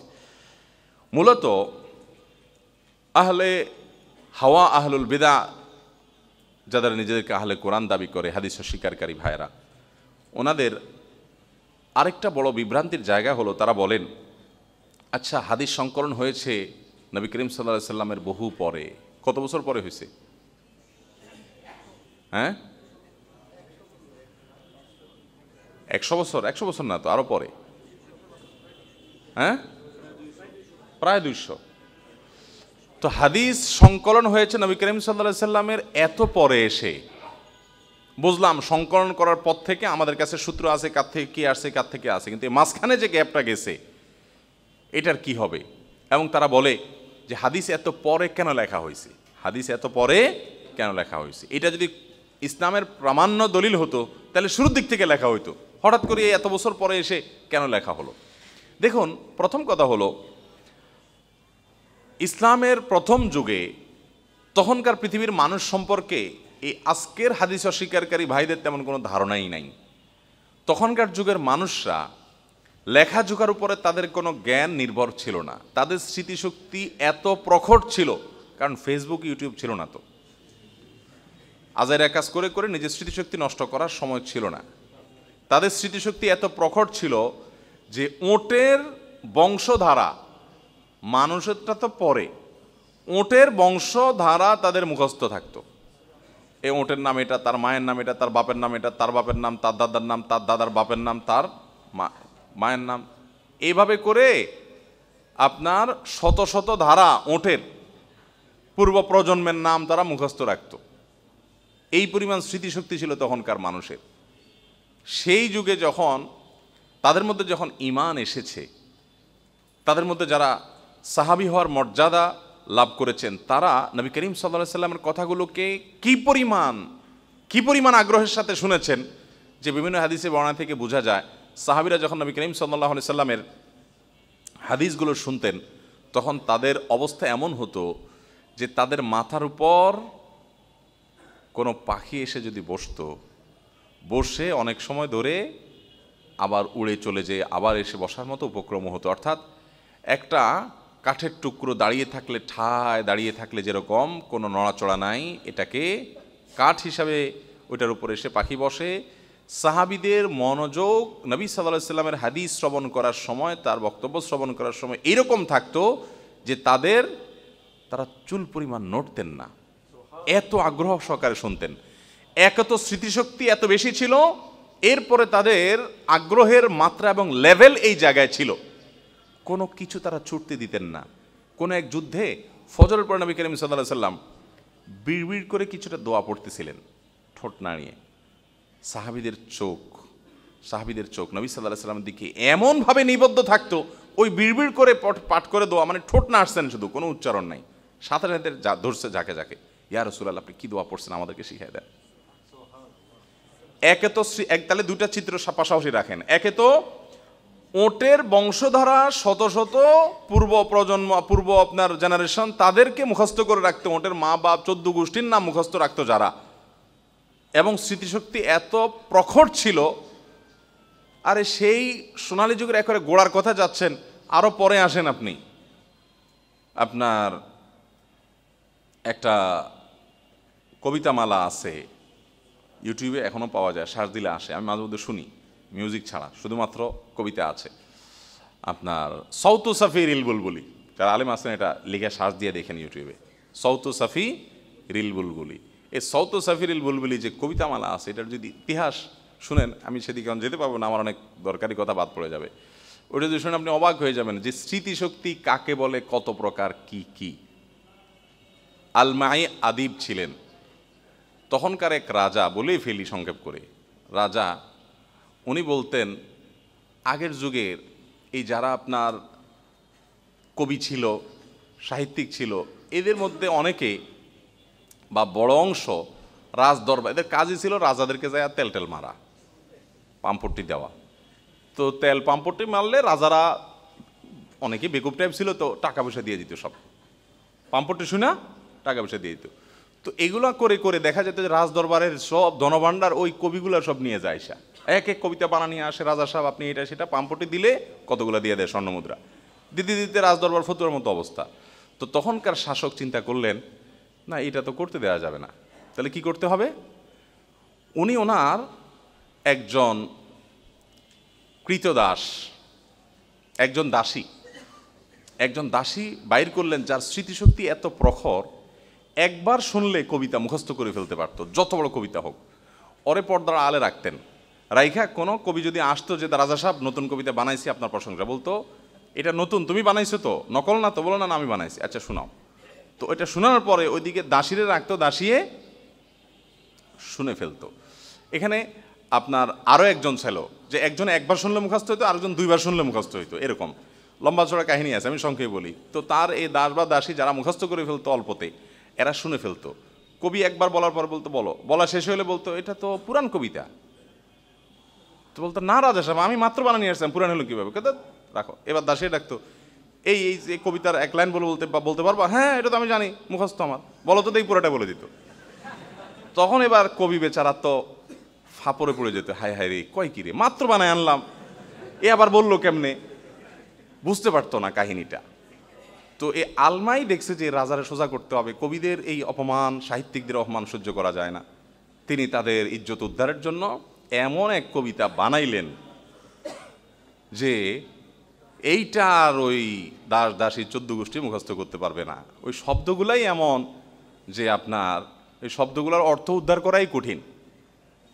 শেষে আইসা বলছে যে এটা হলো সৌতু সাফিরিল বুলবুলি, এটা হলো বুলবুল দূতের ভাষা, কথা, এটা বুঝে আর মুখস্থ করা এত সোজা না। আমার বলার উদ্দেশ্য হলো এই ছিল স্মৃতিশক্তির অবস্থা তখনকার মানুষ। এটা হলো অনেক পরের কথা। তাহলে জাহিলি যুগের মানুষের স্মৃতিশক্তি কি ছিল? ওরা জীবনে একবার দেখতো, এরপর আর কিছু লাগতো না, মুখস্থ হয়ে যেত। পায়ের গোড়ালের দিকে তাকায়া বাচ্চার বলে দিত এটা কার বাচ্চা। এত তীক্ষ্ণ বুদ্ধিমত্তা ছিল তাদের এই সমস্ত দিক থেকে। যাই হোক, সেই একটা চিত্র। আরেকটা চিত্র হলো সাহাবীদের মনোযোগের কথা বলছে। এবার দুইটাকে আপনি একসাথ করেন, তারা নবী সাল্লাল্লাহু আলাইহি ওয়াসাল্লামের মুখ থেকে যা শুনতেন এটাকে এমনভাবে মুখস্থ এবং রপ্ত করে ফেলতে পারতেন যে আমাদের এই যুগে কম্পিউটার লেখা জোকা সব ফেল হয়ে যেতে পারে, কিন্তু তাদের স্মৃতিশক্তি ভুল হতো না। এই ছিল অবস্থা। কারণ ওই যে আল্লাহ তাআলা কোরআনে কারীমে বলেছেন হুয়াজ তাবাকুম, হুয়াজ, আল্লাহ তাআলা তার রাসূলের সাহাবী যারা হবেন, যারা এই হাদিসের সংরক্ষণ করবেন, আল্লাহ এদেরকে ইজতিবা করেছেন। ইজতিবা মানে কি? আল্লাহ তাআলা বাছাই করে করে করে মানব ইতিহাসের সবচেয়ে বেশি স্মৃতিশক্তি ধারণ ক্ষমতা সম্পন্ন মানুষগুলাকে বাছাই করে তার রাসূলের সাহাবী হিসেবে আল্লাহ নির্বাচন করেছেন। কারণ হাদিস হেফাজত করতে হবে, আল্লাহ নির্বাচিত তারা। দেখেন এটা সহজ কথা না যে আল্লাহ তাদেরকে বাছাই করে রেখেছেন। যাই হোক, তো তারা সেভাবে সংরক্ষণ করেছেন। এবং তখন আপনার 40 হিজরির আগ পর্যন্ত মিথ্যা কাকে বলে মানুষ জানতো না। মিথ্যার ধারে মিথ্যা নিয়ে কোনো কল্পনাও হতো না। ইমাম সুয়ুতী রহমতুল্লাহ আলাইহির কিতাবে তিনি লিখেছেন যে আনাস রাদিয়াল্লাহু তাআলা আনহু তার একটা বর্ণনা উল্লেখ করেছেন। তিনি বলেছেন, আল্লাহর শপথ করে বলছি, মিথ্যা কাকে বলে এটা আমরা জানতামই না এবং কখনো আমরা মিথ্যা বলি নাই। যখন আলী এবং মুআবিয়া রাদিয়াল্লাহু তাআলা আনহুমার মধ্যকার অনাকাঙ্ক্ষিত এবং দুঃখজনক বিরোধ প্রকাশ্য রূপ পেল এবং সেটা তাদের দ্বীনের কল্যাণেই তাদের বুঝগত ইখতিলাফ ছিল, তার পরবর্তী দেখা গেল মুনাফিকরা তারা সুবিধা হাসিল করার জন্য হাদিস বানানো শুরু করলো। আর তখনই মুহাদ্দিসরা ওই যে আল্লাহ তাআলা তার রাসূলের হাদিস তো হেফাজত করবেনই, এমন কিছু মানুষ আল্লাহ তাআলা তৈরি করে দিলেন, এমন কিছু ব্যক্তিত্ব তৈরি করে দিলেন, এমন কিছু ইতিহাস সৃষ্টি করে দিলেন যা হাদিস অস্বীকারী ভাইয়েরা যদি তার ছিটা ফোটার সম্পর্কে ধারণাও নেয় তো হাদিস সম্পর্কে সংশয় তো দূরের কথা, সংশয়কর কথা চিন্তাও করতে পারবে না। এক্ষেত্রে আপনি দেখবেন ইমাম নববী রহমতুল্লাহি আলাইহির কথা। ইমাম নববী রহমতুল্লাহি আলাইহি তিনি বলেছেন হাদিস শাস্ত্রকে সংরক্ষণ করবার জন্য 65টা শাস্ত্রের জন্ম দেওয়া হয়েছে। 65টা বই না, 65টা কি শাস্ত্র, 65টা বিজ্ঞান, 65টা সাবজেক্ট পৃথিবীতে মুহাদ্দিসগণ তৈরি করেছেন, জন্ম দিয়েছেন শুধুমাত্র হাদিসের সংরক্ষণের জন্য। লাখো মানুষের পুঙ্খানুপুঙ্খ লাইফ হিস্ট্রি এই যুগেও তো সম্ভব না এভাবে। লাখো মানুষের, কেউ বলছে কলা রাসূল, সাথে সাথে মুহাদ্দিসদের সকল টর্চ লাইট তার দিকে চলে গেছে। এই লোক কলা রাসূল বললো কোন ইখতিয়ারে, বললো অমুকের কাছ থেকে শুনেছে, তাহলে তার সাথে তার সাক্ষাৎ হলো কিনা, তাহলে এর জন্ম কবে মৃত্যু কবে, এর জন্ম কবে মৃত্যু কবে, এর সাথে এ এক শহরে ছিল আরেক শহরে ছিল, তাহলে সে তার কাছ থেকে কলা রাসূল কিভাবে শুনলো, এই শহরে তার সফর প্রমাণিত হয়েছে কিনা, এরপরে আবার সে কখনো দাঁড়াইয়া বাদাম খাইছে কিনা, রাস্তার পাশে যেখানে সেখানে পেশাব করতে বসে গেছে কিনা, কত পুঙ্খানুপুঙ্খ যাচাই বাছাই করেছে। শুধু রিজাল শাস্ত্র, হাদিস শাস্ত্র, হাদিস সংরক্ষণের জন্য রিজাল শাস্ত্র, জারাত তাদিল শাস্ত্র কিভাবে প্রণয়ন করেছেন, শুধুমাত্র এই লোকগুলোর জীবনী সংরক্ষণ করার জন্য 30 খণ্ড, 40 খণ্ড, 25 খণ্ড, 20 খণ্ডের বিশাল বড় বড় যে আসমাউর রিজালের কিতাব রচনা করে রেখে গেছেন। এই কপাল পড়ারা যদি এ সম্পর্কে চুল পরিমাণ ধারণাও নিত, তাহলে হাদিস সম্পর্কে সংশয় তোলার প্রশ্নই তাদের মাথায় আসতো না। আমরা তাদেরকে বলবো একটু পড়াশোনা করেন, এই পাগলামি ছাগলামি না করে পড়াশোনা করেন। গান টান গাইতে ইচ্ছা করে, বাউলগিরি ফাউলগিরি করতে মনে চায়, এমনি করেন। রাসূলের হাদিসকে অস্বীকার করে নিজের ধ্বংস ডেকে আনবেন না। আপনি এমনি করেন, আল্লাহর কাছে মাফ চাইলে আল্লাহ তাআলা মাফ করবেন, কিন্তু আপনার এই বাদরামো করার জন্য নবী করিম সাল্লাল্লাহু আলাইহি সাল্লামকে হাদিসকে অস্বীকার করার মতো যে পায় তারা, এটার যে ষড়যন্ত্র, এটা করতে যাবেন না। যাই হোক, তো এখানে অনেক কথা বলার আছে, কিন্তু আমি শুধুমাত্র সংক্ষেপে সংক্ষেপে বলে যাচ্ছি, কারণ ওই যে বললাম না, আমার 2টা পয়েন্ট এখনো শেষ হয় না, আরও 5টা পয়েন্ট রয়েছে, 4টা পয়েন্ট রয়ে গেছে। আর ইনশাআল্লাহ পরবর্তী মাহফিলে আগামী বছর দাওয়াত দিয়েন, তখন ইনশাআল্লাহ বলে দেবো। ভাইরা আমার, আমরা দেখি তাদের বিভ্রান্তিগুলোর ভিতরে একটা হলো যেটা ওই যে বললাম, শাসক হিসাবে রাসূলের আনুগত্য করতে বলা হয়েছে, তারা বলে। অথচ আল্লাহ রাব্বুল আলামিন কোরআনে হাকিমের মধ্যে নবী করিম সাল্লাল্লাহু আলাইহি সাল্লামের আনুগত্যের কথা আলাদা বলেছেন, শাসকেরটা আলাদা বলেছেন। হ্যাঁ, অতএব সেটা বলাটা বিভ্রান্তি ছাড়া আর কিছুই নয়। রাসূল আকরাম সাল্লাল্লাহু আলাইহি সাল্লামের আনুগত্যের ব্যাপারে তাদের আরেকটা সংশয় হলো, তারা বলে এটা তখনকার মানুষের জন্য ছিল।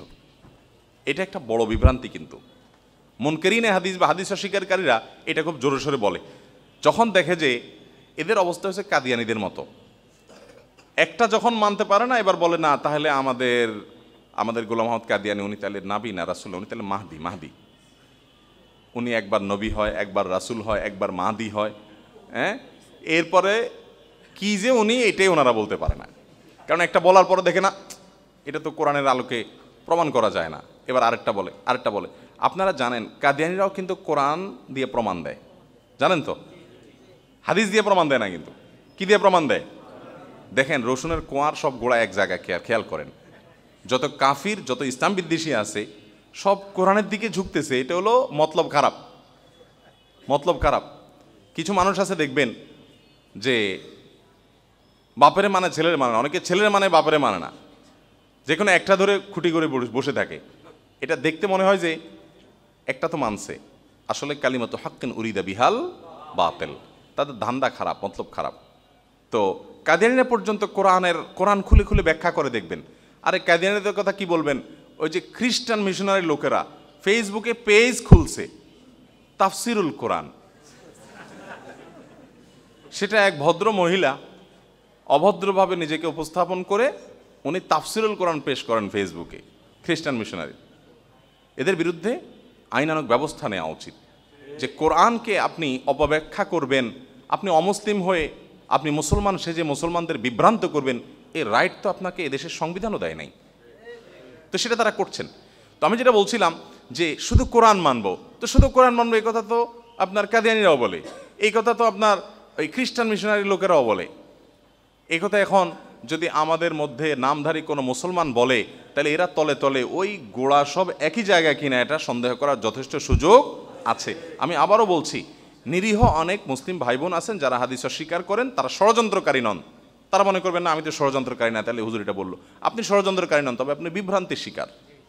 আমরা আপনার জন্য দোয়া করি, আল্লাহ আপনাকে হেদায়েত দান করুন। তো যেটা বলছিলাম, তাদের একটা বড় সংশয়ের জায়গা হলো যে কোরআন হাদিস এটা তখনকার মানুষের জন্য ছিল, সাহাবীদের জন্য ছিল, কিন্তু পরবর্তীতে এটা অসংরক্ষিত হয়ে যেতে পারে, যাদের পরবর্তী লোকের জন্য ছিল না। তাদের জন্য কয়েকটা আয়াত নেন।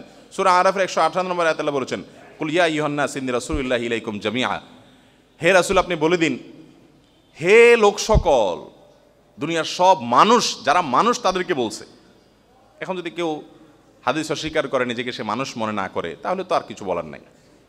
কিন্তু মানুষ হলে এই আয়াতে তাকে বলা হচ্ছে, হে মানুষ সকল, ইন্নী রাসূলুল্লাহ ইলাইকুম জামিআ, তোমাদের সকলের কাছে আল্লাহর রাসূল হয়ে আমি এসেছি। কোরআন নাজিল করার জন্য তো এই কথা বলার দরকার না যে হ্যাঁ কোরআন আসছে দিয়ে গেলাম, শেষ না। কিয়ামত পর্যন্ত আগত যারা মানুষ হবে, সকলের কাছে তিনি রাসূল, তিনি অনুসরণীয়, তার সুন্নাত, তার সিরা এটা অনুসরণযোগ্য, এটা ঘোষণা দিয়েছেন। সূরা নিসার 128 নম্বর আয়াত দেখেন, ওমা আরসালনাকা ইল্লা কাফাতাল লিন্নাসি বাশীরা ওয়া নাযীরা, আপনি সতর্ককারী, আপনি সুসংবাদদাতা, শুধুমাত্র তখনকার মক্কার মানুষদের জন্য না, বরং কাফাতাল লিন্নাস, সকল মানুষের জন্য। সূরা আম্বিয়া 107 নম্বর আয়াত, ওমা আরসালনাকা ইল্লা রাহমাতাল লিল, সকল বিশ্ববাসীর জন্য, সকল জগৎসমূহের জন্য আমি রহমত করে প্রেরণ করেছি, শুধুমাত্র মক্কাবাসীর জন্য নয়। সূরা ফুরকান আয়াত নম্বর 1, তাবারাকাল্লাযী নাযাল ফুরকানা আলা আবদিহি লিয়াকুনা লিল আলামিনা নাযীরা, সকল বিশ্ববাসী, সকল জগৎসমূহের লোকদের জন্য সতর্ককারী হিসেবে আপনাকে পাঠিয়েছি, শুধু মক্কার মানুষের জন্য, তখনকার মানুষের জন্য নয়। সূরা নিসার 79 নম্বর আয়াত, ওয়া আরসালনাকা লিন-নাস রাসূলান ওয়া কাফা বিল্লাহি শাহিদা, আমি আপনাকে মানুষের কাছে রাসূল হিসেবে পাঠিয়েছি। এখন কেউ যদি নিজেকে অমানুষ মনে করে ভিন্ন কথা, মানুষের কাছে রাসূল হিসেবে প্রেরণ করেছি, ওয়া কাফা বিল্লাহি শাহিদা, এবং এটা আল্লাহর কাছে শাহিদ বা সাক্ষী হিসেবে যথেষ্ট। সূরা নিসা 170 নম্বর আয়াত, ইয়া আইয়ুহান নাস ক্বাদ জাআকুমুর রাসূলু বিল হক, হে লোক সকল, তোমাদের সকলের কাছে রাসূল সত্য নিয়ে এসেছেন। তাহলে মক্কাবাসীর কাছে শুধু না, সকল মানুষের কাছে।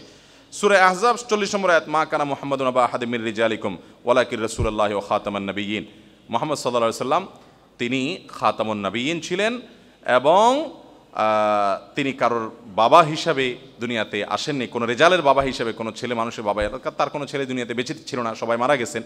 বাবা ছিলেন কিন্তু আল্লাহ তাআলা তার সন্তানকে টিকিয়ে রাখেন, সে অর্থে আল্লাহ বলেছেন ওয়ালাকিন রাসূলুল্লাহি ওয়া খাতামান নাবিয়্যিন, তিনি তো আল্লাহ রাসূল ছিলেন এবং সকল নবীদের শেষ নবী ছিলেন। এই সমস্ত আয়াতগুলো পরিষ্কারভাবে বোঝাচ্ছে এবং পরিষ্কারভাবে বলছে যে নবী করিম সাল্লাল্লাহু আলাইহি ওয়াসাল্লাম শুধু মক্কাবাসীর জন্য ছিলেন না, বরং কিয়ামত পর্যন্ত আনুগত সমস্ত মানুষের জন্য নবী এবং রাসূল হিসাবে এসেছেন। ভাইরা আমার, আমি আর কথা বাড়াচ্ছি না, শেষ করছি। বাকি পয়েন্টগুলো আজকে আর বললাম না, বলার সুযোগ হলো না। তবে রিজাল শাস্ত্রে হাদিস সংরক্ষণে মুহাদ্দিসরা কি করেছেন এই সম্পর্কে আমাদের শেখ সাইদুর রহমান ভাইয়ের কাছ থেকে আপনারা পরবর্তীতে শুনে নেবেন যে কি করেছেন তারা হাদিস শাস্ত্রে। শুধুমাত্র এই সম্পর্কে যদি আপনি জানেন যে কি পরিমাণ বই পুস্তক লিখেছেন, বিরাট বড় ফিরিস্তি আমি রেডি করছি, শোনানোর মতো সময়ও নেই, শুধু যদি শোনাইতেও যাই তাতেও অনেক সময় যাবে। জাল প্রমাণের জন্য হাদিসের মধ্যে কি কি লাগবে, তার জন্য তারা কি কি ম্যাটেরিয়াল রেডি করেছেন, মুহাদ্দিসে কেরাম কিভাবে সেটাকে প্রয়োগ করেছেন, শুধুমাত্র এটা নিয়ে ইসলামিক ফাউন্ডেশন থেকে অনেকগুলো বই বের হয়েছে, যে হাদিস শাস্ত্রের ইতিবৃত্ত বা এরকম অনেকগুলো আপনার বই আছে বিভিন্ন এই প্রাসঙ্গিক। সে বইগুলো যদি আপনি পড়েন, বাংলা হয়ে গেছে আলহামদুলিল্লাহ, আপনি ধারণা পাবেন যে এই হাদিসকে কিভাবে সংরক্ষণ করা হয়েছে এবং এটার যে মান নির্ণয় করা হয়েছে, এটা নিয়ে সন্দেহ কোনো পাগল ছাড়া সুস্থ মানুষ যে করতে পারে না। আল্লাহ তাআলা কিছু মানুষই তৈরি করে দিয়েছেন। শুধু ইমাম বুখারী রাহমাতুল্লাহির কথা যদি বলেন যে কিভাবে হাদিস সংরক্ষণ করেছেন, কিভাবে হাদিস সংকলন করেছেন, কিভাবে হাদিস নিয়েছেন, কিভাবে পরখ করেছেন, এবং কি পরিমাণ স্মৃতিশক্তি ছিল, শুধু জাল হাদিস মুখস্থ ছিল যে পরিমাণ, আপনি সেগুলোর ফিরিস্তি যখন শুনবেন, যখন পড়বেন, তখন আপনার কাছে পরিষ্কার হয়ে যাবে যে নবী করিম সাল্লাল্লাহু আলাইহি সাল্লামের হাদিস সংরক্ষণের পদ্ধতির উপরে ভিত্তি করে হাদিসের আপনার শুদ্ধাশুদ্ধ যে তারা নিরূপণ করেছেন, এ নিয়ে চুল পরিমাণ কোনো সন্দেহ করার কোনো সুযোগ। এটা অলৌকিকভাবে আল্লাহ রাব্বুল আলামিন করেছেন। আজকের পৃথিবীর মানুষ কল্পনাও করতে পারে না যে এভাবে সংরক্ষণ করা সম্ভব। পৃথিবীর কোনো রাজা বাদশাহ, কোনো পৃথিবীর বড় নেতা, কোনো অনুসরণীয় ব্যক্তিত্ব, তাদের কোনো অনুসারীদের নামের লিস্ট পর্যন্ত পৃথিবীতে খুঁজে পাওয়া যায় না। আর সেখানে মুহাম্মদ সাল্লাল্লাহু আলাইহি সাল্লামের হাদিস 500 বছর পরে, 400 বছর পরে, 300 বছর পরে কে বর্ণনা করছে, তার 14 গোষ্ঠীর নাড়ি বুড়ি সহকারে পুরো হিস্ট্রি ক্রস সাইড দিয়ে চেক করে বের করে মুহাদ্দিসরা তার জিস্ট আমাদের সামনে রেখে চলে গেছেন, শুধুমাত্র হাদিসের সংরক্ষণের জন্য। অতএব আল্লাহ রাব্বুল আলামিন এই মুনকিরিনে হাদিস বা হাদিস অস্বীকারী নামধারী আহলে কোরআনদের ফিতনা থেকে আমাদের দেশকে, দেশের মানুষকে হেফাজত করুন। আমাদের সাধারণ শিক্ষিত ভাইয়েরা যারা বিভ্রান্ত আছেন, আপনাদেরকে বলছি, আলেমুল আমাদেরকে দেখবেন না এই পথে যাচ্ছে।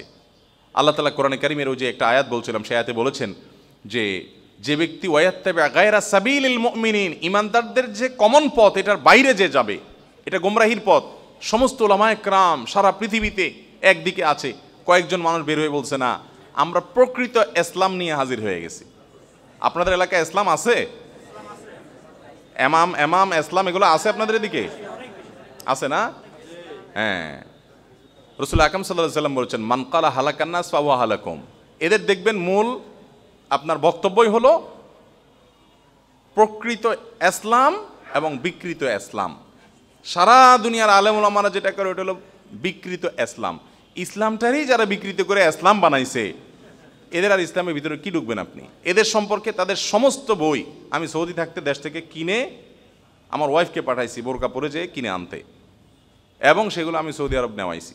নিয়া আমি এদের বইগুলো পুঙ্খানুপুঙ্খ করে পড়ে এই হিজবুত তাওহীদ সম্পর্কে 1 ঘন্টার আমাদের বক্তব্য ইউটিউবে আছে, আমি ডিটেইল বক্তব্য সেখানে দিয়েছি আলহামদুলিল্লাহ। এরপরে এমাম সাহেব একদিন আমাকে নক করছে, করে বলে ভাই আপনার সাথে কিছু কথা আছে। পরে আর এমাম সাহেবরে পাইলাম না, চলে গেছে উনি। তো এই এমাম সাহেবদের এমামতি নিয়ে আমরা পড়াশোনা করেছি। আমরা কারোর বক্তব্যে বিভ্রান্তই বলি না, অক্ষরে অক্ষরে শব্দে শব্দে বাউল ফাউল আর এমাম ইসলাম এগুলো নিয়ে প্রচুর পড়াশোনা আমি করছি। আল্লাহ তাআলা এদের বিভ্রান্তি থেকে আমাদের সবাইকে হেফাজত করুন। এরা বলে সবাই গোমরা হয়ে গেছে, হুজুররা সব শেষ, সব ধ্বংস, সব ইসলাম থেকে সরে গেছে, ওনারা ইসলামের উপরে আছে। আর নবীজি সাল্লাল্লাহু আলাইহি সাল্লাম আগেই বলে গেছেন, যে ব্যক্তির সুর টোন গলার এরকম দেখবা বলবে যে মানকালা হালাকান্না, সব গোমরা হয়ে গেছে, সে একলাই সঠিক। নবীজি বলছেন ফাওয়া আহলাকুহুম, এ হলো সবচেয়ে বড় গোমরা, সবচেয়ে বড় গোমরা হলো সে। আরবি আয়াত আর কোরআনের আয়াত উচ্চারণ করতে পারে না বিশুদ্ধ করে, পেটে পাড়া দিলে আরবি একটা শব্দের অর্থ বের হয় না, এই বলে ইসলামের এমাম হয়ে গেছে। মানে কিয়ামতের আগে যে বহুত পাগলামি ছাগলামি দুনিয়াতে হবে, তার বড় প্রমাণ বোধ হয় আমাদের প্রিয় মাতৃভূমি। যত রকমের ইসলাম আর যত রকমের এমামের গজানি এখানে হয়, দুনিয়ার কোনো দেশে এত হয় বলে আমার মনে হয় না। আল্লাহ তাআলা আমাদেরকে হেফাজত থাকার তৌফিক দান করুন, আমাদের ইমানগুলোকে আল্লাহ তাআলা হেফাজত করুন। আমাদেরটা তো যা তা চলে যাচ্ছে, আমাদের পরের জেনারেশনে কী হবে আমি সেই চিন্তা করি। আমাদের ছেলেমেয়েরা কী করবে, তাদেরকে দিন এবং কোরআন সম্পর্কে, ইসলাম সম্পর্কে সঠিক ধারণা অনেক শক্তভাবে বলিষ্ঠভাবে যদি দিয়ে যেতে না পারেন, তাহলে ওদের ইমানের উপরে ওরা টিকে থাকতে পারবে না। এত জোয়ার চতুর্দিক থেকে আসছে, ইহুদি খ্রিস্টানরা, ইসলামের বিদ্বেষীরা, তারা প্যাট্রোনাইজ করছে এগুলোকে, যাতে করে মুসলমানদের মধ্যে নানা রকম বিভ্রান্তি তৈরি হয়। আল্লাহ তাআলা আমাদেরকে কিয়ামত পর্যন্ত হকের উপরে থাকার তৌফিক দান করুন।